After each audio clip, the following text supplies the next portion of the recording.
উচ্চ মাধ্যমিক third semester 2027 শিক্ষাবর্ষে তোমরা যারা পরীক্ষা দেবে, অর্থাৎ আগামী সেপ্টেম্বর মাসে তোমাদের পরীক্ষা, 21শে সেপ্টেম্বর বাংলা পরীক্ষা।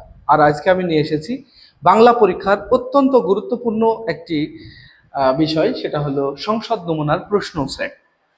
আমাদের উচ্চ মাধ্যমিক শিক্ষা সংসদ থেকে একটি সেট দেওয়া হয় যখন সিলেবাস পরিবর্তন হয়। তো নতুন সিলেবাসে আমাদের পরীক্ষা দিল 2026 শিক্ষাবর্ষে যারা ছিল, মানে ফাইনাল দিয়ে বেরিয়ে গেল যারা, তারা 26 শিক্ষাবর্ষে পরীক্ষা দিয়েছে। এটাই ছিল প্রথম। আর তোমরা হচ্ছ নতুন সিলেবাসের দ্বিতীয় বর্ষের ছাত্রছাত্রী। তোমাদের উচ্চ মাধ্যমিক শিক্ষা সংসদ থেকে যে নমুনা কোশ্চেন দিয়েছিল বাংলার জন্য, থার্ড সেমিস্টারের ছাত্রছাত্রীদের জন্য, সেখানে মূলত দেখানো হয় কোন ধরনের প্রশ্ন পরীক্ষায় আসে সেটা দেখার জন্য। কিন্তু আমরা বিগত বছরে দেখেছি নতুন সিলেবাস হলেই যখন সংসদ নমুনার প্রশ্ন দেয়, সেই প্রশ্নের মধ্যে থেকেও অনেক প্রশ্ন কমন থাকে। এটা আমাদের পূর্ব অভিজ্ঞতা থেকে বলছি। তো সেজন্যই আমি আজকে তোমাদের সংসদ নমুনার দেওয়া সেই প্রশ্ন এবং তার সঙ্গে প্রশ্নগুলির উত্তরও করে দেব। তোমরা ভিডিওটি স্কিপ করবে না, অত্যন্ত গুরুত্বপূর্ণ হবে। এবং 40টা প্রশ্ন সংসদ নমুনা থেকে কি দেওয়া হয়েছিল, কি ধরনের প্রশ্ন আসে, গল্প থেকে কেমন ধরনের প্রশ্ন আসে, কবিতা থেকে কেমন প্রশ্ন আসে, প্রবন্ধ থেকে কেমন ধরনের প্রশ্ন আসে, সাহিত্য থেকে কেমন প্রশ্ন আসে, সব কিছু তোমরা বুঝতে পারবে যদি এই ভিডিওটি শেষ পর্যন্ত দেখো। তো চলো কথা না বাড়িয়ে আমরা প্রশ্ন এবং উত্তরগুলি দেখে নিই। দেখতে পাচ্ছ সংসদ নমুনার প্রশ্ন, উচ্চ মাধ্যমিক তৃতীয় সেমিস্টার বাংলার। শ্রীযুক্ত জয়রাম মুখোপাধ্যায়ের আদিবাস, উত্তর যশোর।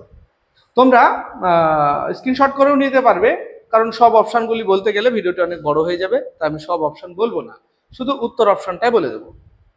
আদালত অবমাননার জন্য মোক্তার মহাশয়ের জরিমানা হয়েছিল 5 টাকা। 3, নিমন্ত্রণ রক্ষা করিয়া পীরগঞ্জ হইতে ফিরিবার পরদিন বিকালেই মুখোপাধ্যায় মহাশয় সাক্ষাৎ করিতে গেলেন নরেশচন্দ্রের সহিত। 4, কথাই বলে ড্যাশ ব্রহ্মবাক্য, বেদ বাক্য। বামুনহাটে মেলা হয় চৈত্র সংক্রান্তিতে। মহাভাষ্য কার লেখা? পতঞ্জলি। 7, বাংলা ভাষা প্রবন্ধটির লেখক হলেন স্বামী বিবেকানন্দ। বাংলাদেশের স্থানে স্থানে রকমারি ভাষা, কোনটি গ্রহণ করব? কলকাতার ভাষা। আব্দুল করিম খাঁ কোথায় জন্মেছিলেন? উত্তরপ্রদেশে। 10, কবির মানুষকে কোন পথে থাকতে বলেছিলেন? সত্যের। 11, ভ্যান গঘের ধর্ম ছিল উন্মাদনা। ভ্যান গঘ ছিলেন একজন চিত্রশিল্পী।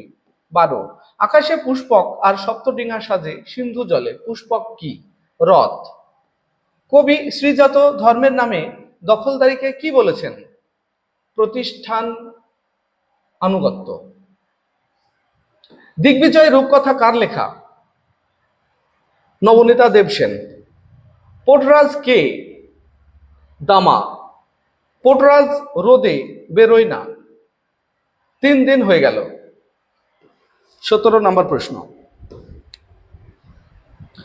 যখন সময় সুবিধের না, তখন কি করতে হবে? সমঝে পার হতে হবে। বর্ণনামূলক ভাষাবিজ্ঞান আলোচনা করে সমকালীন ভাষার গঠন রীতি নিয়ে। 19, বাকযন্ত্রের সাহায্যে ধ্বনিগুলির উচ্চারণ আলোচিত হয় যেখানে, তা হলো ধ্বনি বিজ্ঞান। বাংলা উচ্চারণে অর্ধস্বরের সংখ্যা হলো 4টি। 21, র ধ্বনিটি হলো কম্পিত ধ্বনি। 22, শব্দের অর্থের অভিন্নতা বোঝাতে ব্যবহৃত হয় সমার্থকতা। 23, দারুণ শব্দের আদি অর্থ কাষ্ঠ নির্মিত। 24, উপবাস শব্দটির অর্থ নিকটে বাস, বর্তমান অর্থ অনাহার। এটি শব্দার্থ পরিবর্তনের যে ধারায় পড়ে। উত্তর অর্থের রূপান্তর। 25, থিসোরাস হলো একটি গ্রিক শব্দ। পরের প্রশ্ন, শব্দার্থের প্রথম ভাগটির নাম? সাধারণ অর্থ। এরপর 27,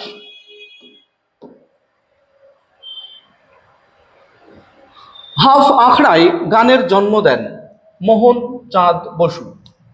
বসু বিজ্ঞান মন্দির স্থাপিত হয় 1917 খ্রিস্টাব্দে। ভারতের কৃষি গবেষণাকে আন্তর্জাতিক মানের করে তুলেছিলেন নীলরতন ধর। 30, নিচের খেলোয়াড়দের মধ্যে যিনি ক্রিকেট খেলার সঙ্গে যুক্ত ছিলেন? ঝুলন গোস্বামী।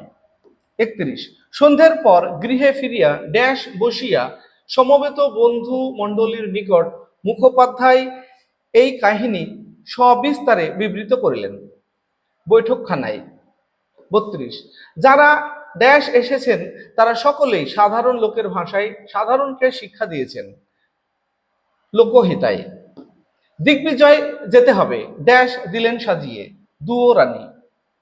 ক্রম অনুসারে সাজাও।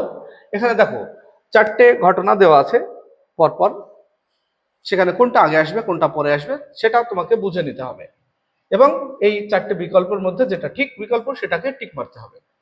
পরদিন বেলা 7টার সময় হস্তিনী আসিল, তাহার নাম আদরিণী। 1 নম্বর। পুরো টেক্সটের মধ্যে থেকে এই যে উক্তিগুলি দেওয়া আছে এই উক্তিগুলি সব আগে কোনটা হবে, তারপরে কোনটা, তারপরে কোনটা, এইভাবে তোমাকে সাজাতে হবে। 2 নম্বরে বলা আছে, এমন সময় সেই পত্রবাহক ভৃত্য ফিরিয়া আসিয়া বলিল, হাতি পাওয়া গেল না। 3 নম্বরে উক্তি বলা আছে, বাড়িতে হাতি আসিবা মাত্র পাড়ার তাবৎ বালক বালিকা আসিয়া বৈঠকখানার উঠানে ভিড় করিয়া দাঁড়াইল।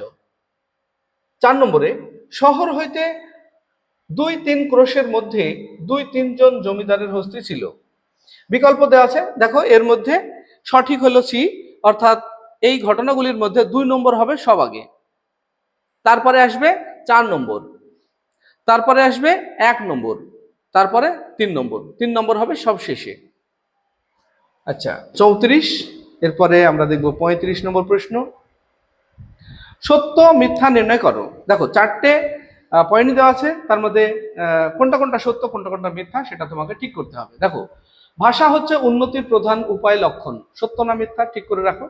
বুদ্ধিমান অবশ্যই গ্রাম্য ভাষাকে ভিত্তি স্বরূপ গ্রহণ করবেন। 3, কলকাতার ভাষাই অল্পদিনে সমস্ত বাংলাদেশের ভাষা হয়ে যাবে। 4, চট্টগ্রাম হতে বৈদ্যনাথ পর্যন্ত ওই কলকাতার ভাষাই চলবে। এবারে এর মধ্যে দেখো 1 নম্বরেরটা সত্য, 2 নম্বরেরটা মিথ্যা, 3 নম্বরেরটা সত্য, 4 নম্বরেরটাও সত্য। 36 নম্বর প্রশ্ন, দূরপথের ছেলে তার দিকে ঢিল, আচ্ছা এটাও সত্য মিথ্যা, এখানেও সত্য মিথ্যা দেওয়া আছে, কোনটা সত্য কোনটা মিথ্যা ঠিক করো। দূরপথের ছেলে তার দিকে ঢিল ছোড়ে, ঠিক না ভুল? দূরপথ গজগজ করে আপন মনে, ঠিক না ভুল? তোমার সুমুখে কলা দিই, নারকেল দিই, ঠিক না ভুল? ছাগল দিতে না পারলে মৎস্য দিই, ঠিক না ভুল? এর মধ্যে দেখো সঠিক হবে 1 নম্বর সত্য, 2 নম্বর সত্য, 3 নম্বর মিথ্যা, 4 নম্বর মিথ্যা। এবার স্তম্ভ মেলানো, দেখো স্তম্ভ দেওয়া আছে একটা, বাঁদিকে 1 2 3 4 4টে পয়েন্ট আছে। 1 নম্বরে বলা আছে মুখের মান্য বাংলার স্বরধ্বনির সংখ্যা, তার নিচে 2 নম্বর খণ্ডধ্বনির অপর নাম হলো, 3 নম্বর একের বেশি স্বরধ্বনির সমন্বয়ে সৃষ্টি হয়, 4 নম্বর বাক্যে সুরের ওঠাপড়াকে বলে। ডান দিকে রয়েছে দেখো স্তম্ভ ক্ষয়ে বিভাজ্য ধ্বনি, বিয়ে আছে যৌগিক স্বরধ্বনি, সিয়ে সুর তরঙ্গ, ডিএ 7টি। এবার যদি আমরা এটা ম্যাচ করি তাহলে বি নাম্বার বিকল্প সঠিক হবে। দেখো 1 এর সঙ্গে 4 এর, 2 এর সঙ্গে এ এর, 3 এর সঙ্গে বি এর, আর 4 এর সঙ্গে সি এর ম্যাচ করবে। আচ্ছা এরপর আমরা 37 দেখলাম, এবার দেখবো 38। 38 নম্বর দেখো স্তম্ভ, এখানেও আর একটা স্তম্ভ রয়েছে। বাঁদিকে 1 2 3 4 ল্যাটিন হরফে দেওয়া আছে, আমি অকৃতি অধম গানটির রচয়িতা। 2, বলো বলো বলো সবে গানটির রচয়িতা। 3, বান এসেছে মরা গাঙে গানটির রচয়িতা। 4, ও দয়াল বিচার করো গানটির রচয়িতা। ডান দিকে মানে রচয়িতাদের নাম দেওয়া রয়েছে, এ মুকুন্দ দাস, বি অখিল বন্ধু ঘোষ, সি রজনীকান্ত সেন, ডি অতুল প্রসাদ সেন। তো এখানে সঠিক হবে কোনটা? এখানে বি নাম্বার দেখছো, 1 এর সঙ্গে সি এর, 2 এর সঙ্গে ডি এর, 3 এর সঙ্গে এ এর, 4 এর সঙ্গে বি এর ম্যাচ হবে। চলো এরপরে বিবৃতি আছে একটা, সব শেষে তোমাদের 5টা 6টা প্রশ্ন এরকম ম্যাচ করা, বিবৃতি, সত্য মিথ্যা এই ধরনের প্রশ্ন থাকবে, 5টা বা 6টা থাকবে। বিবৃতিতে কি বলা আছে দেখো, নিম্নে প্রদত্ত প্রশ্নটিতে 2টি অংশ রয়েছে, প্রথম অংশটি বিবৃতি এ এবং দ্বিতীয় অংশটি কারণ আর। নির্দেশনা অনুযায়ী সঠিক উত্তরটি সন্ধান করো। বিবৃতি এ, আমার জন্যে অপেক্ষা করো, কারণ আর সময়টা খুব সুবিধের না। সঠিক বিকল্প কি হবে দেখো, এ ঠিক আর ভুল, বি এ বলা আছে এ ভুল আর ঠিক, সি এ ও আর উভয়ই ঠিক এবং আর এ এর সঠিক কারণ, ওটা সঠিক উত্তর। এরপরে পরের প্রশ্ন 40 নম্বর প্রশ্ন কি লেখা আছে দেখো, কেস বেসড প্রশ্নটির সঠিক বিকল্পটি নির্বাচন করো।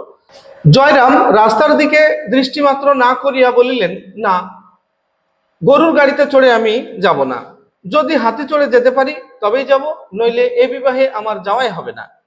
উক্তিটির মধ্যে দিয়ে বক্তার যে মানসিকতা প্রকাশ পায়, আভিজাত্যের গৌরব, ঈর্ষাপরায়ণতা, দাম্ভিকতা, উগ্রতা। সঠিক উত্তর দাম্ভিকতা।